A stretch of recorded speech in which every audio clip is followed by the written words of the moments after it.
Bienvenidos a la oficina de PGH, para nosotros es grato tener nuevamente tu atención. La historia narrada a continuación no pretende hacer apología al delito, solo tiene fines históricos e informativos.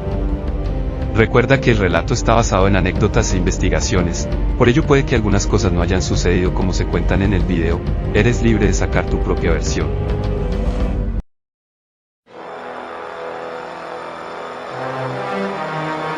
En un inicio el grupo de los Magníficos se dedicó a realizar masacres y desplazamientos forzados en los pueblos de Risaralda. Pero pronto empezó a ser patrocinado por el doctor y mostraron su efectividad para las vueltas asignadas. Agarraron tanta fama y reputación que crearon la famosa Escuela de Gatilleros de la Virginia. Ahí, daban entrenamiento militar a los gatilleros de los pueblos de Risaralda y del Valle del Cauca, con el único fin de que perfeccionaran sus técnicas para disparar y sus conocimientos en armas. Gustavo Gaviria, el cerebro de la empresa de Medellín, cierto día los necesitó para recuperar su Turbo Commander incautado por las autoridades. Sabía de su efectividad y no estaba errado. Corrían los últimos minutos de la noche del miércoles 2 de marzo de 1988 y se escuchó una voz en la radio. Hay un Turbo Commander en vuelo, robado de la base aérea de Catam.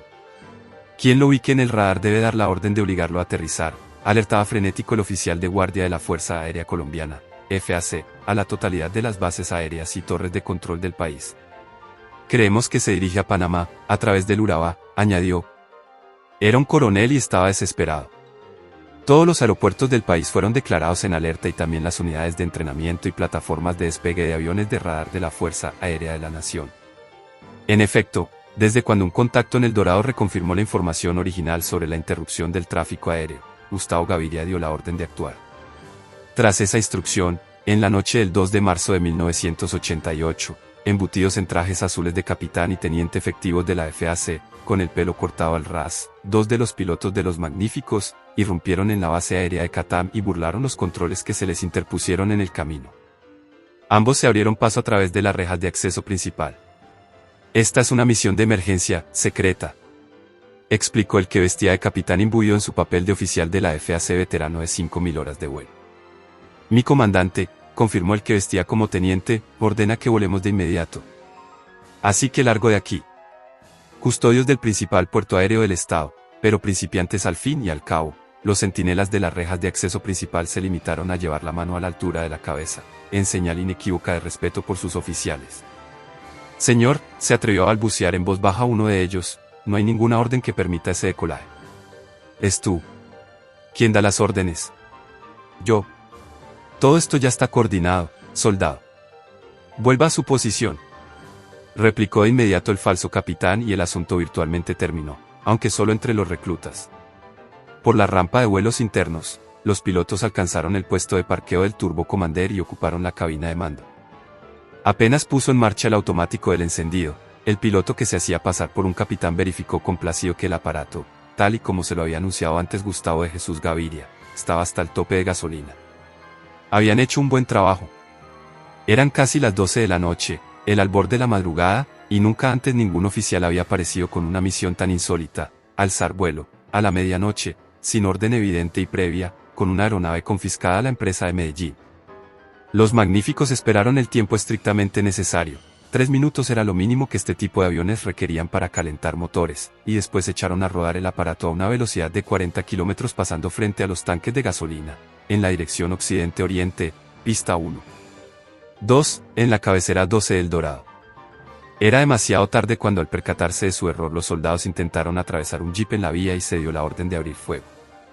Oficiales, suboficiales y soldados disparaban sin cesar, pero el pajarraco se elevaba como por arte de magia, a pesar de que un disparo había dado en la punta de nariz y otro en el motor del lado derecho que echaba un bandero, puso fuera de servicio ese motor y colocó las aspas en dirección vertical al viento para que no pusieran resistencia.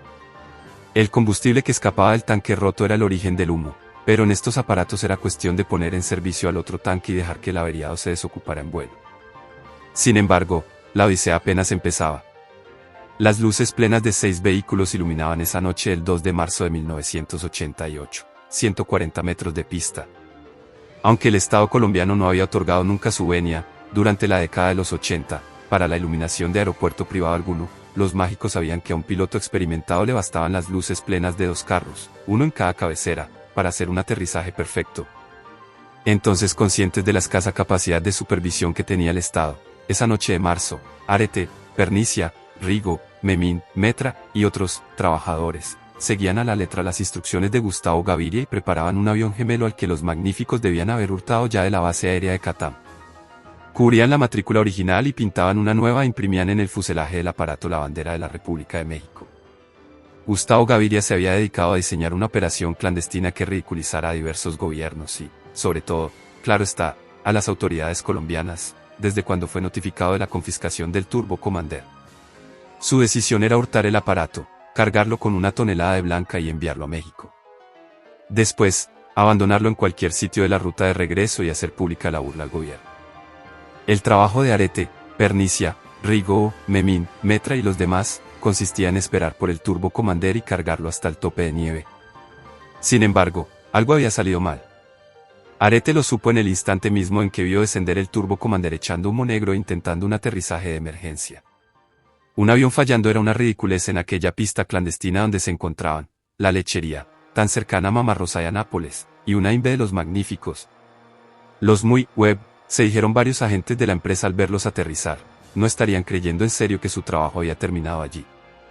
Arete tomó su arma y con resolución se dirigió al avión.